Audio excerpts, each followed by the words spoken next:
ইয়াত মছলা আজি মই মছলাৰ কথা ক'ম এইটো কি মছলা কোনে ক'ব পাৰিব হা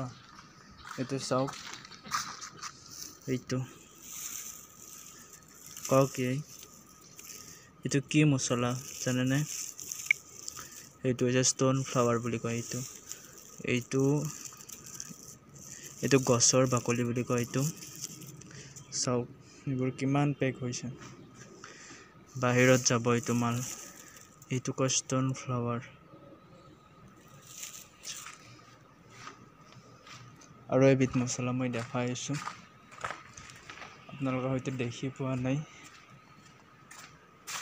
মই দেখাই আছো আপোনালোকক সকলোৱে দেখিছে বাৰু এইটো মছলা সকলোৱে দেখিছে ক'বই নালাগে এইটো